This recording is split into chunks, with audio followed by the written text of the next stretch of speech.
There are growing bodies of evidence supporting coffee reducing belly fat. And I'm not talking about just from a fat-burning, increasing fat oxidation effect of caffeine.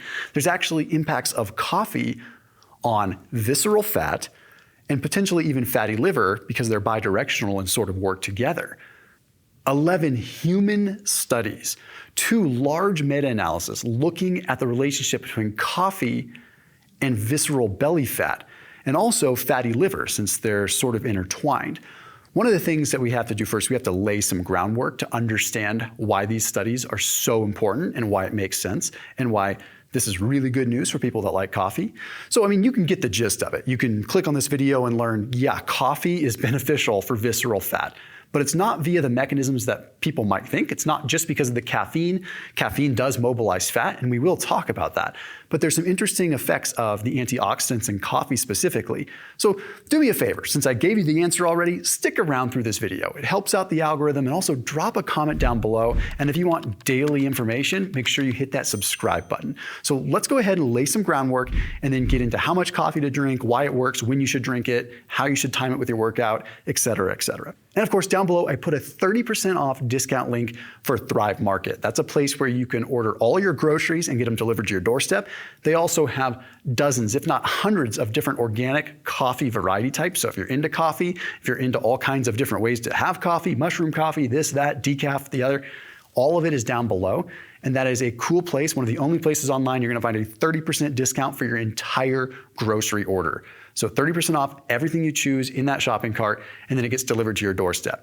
For me, if I'm coming back from a trip or something, I do a Thrive order so that I have all the food that I want delivered to my doorstep when I arrive.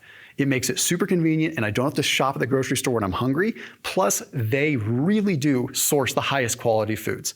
Like when I go to Europe and I spend time and I work in Europe, I love the food there.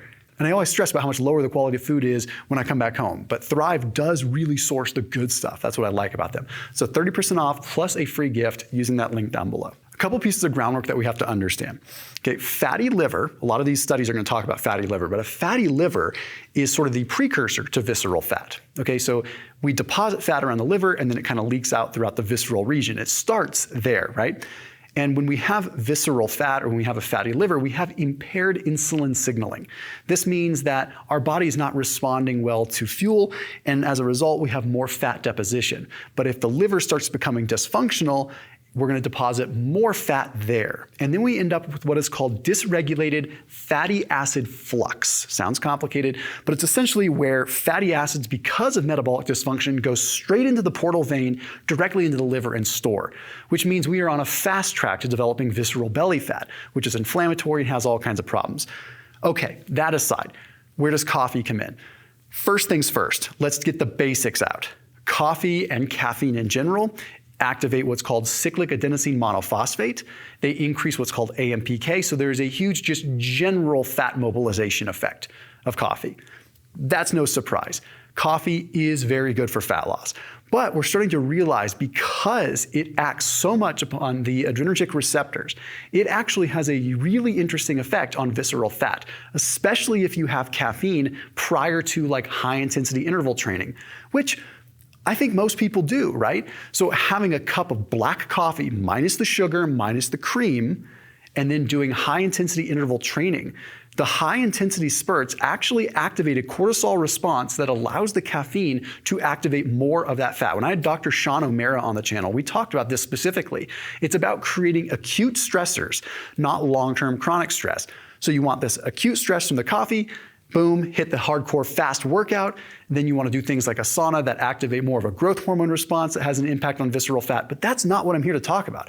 I want to talk about unique compounds. These studies, these 11 studies, these 2 large meta-analyses. Check this out. This was published in the Annals of Hepatology, and they took a look at people that had non-alcoholic fatty liver disease that either drank coffee or did not drink coffee. Then they took a look at people that had the advanced stages where it had gone to fibrosis, which almost always, if it's advanced to fibrosis, they're gonna have a high degree of visceral fat as well. And they looked at people that drank coffee or didn't drink coffee there.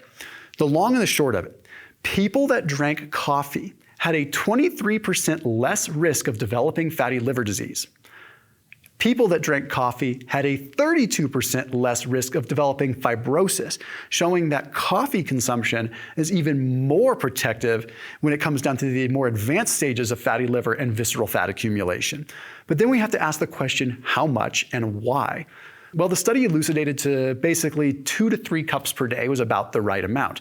Interestingly enough, it could even happen with decaf because it's more about the chlorogenic acid, more about the antioxidant compounds, but the caffeine does play a role too. So let's investigate a little bit more of what happened here so we can understand how to use coffee to our advantage. It seems like the biggest effect was the anti-fibrotic effect, believe it or not. So it seems as though coffee reduced what is called adhesion kinase. Now that is a protein kinase that actually encourages fibrosis to form, but it also plays a role in just overall liver structure.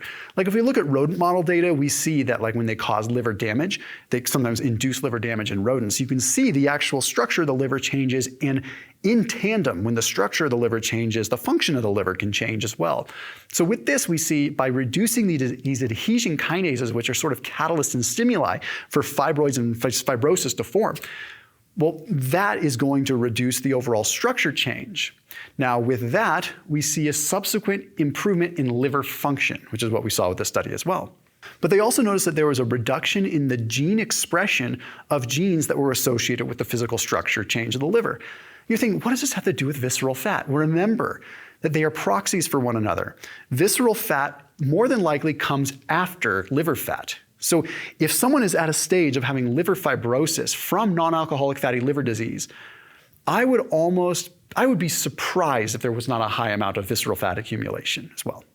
But then what's really interesting is, especially when the caffeine is in the equation, we have this increase in the cyclic adenosine monophosphate, which is going to decrease the fat accumulation and the fatty acid flux. So it decreases the amount of fat that can actually flow directly into the liver and subsequently into the visceral fat area. So it has a protective effect.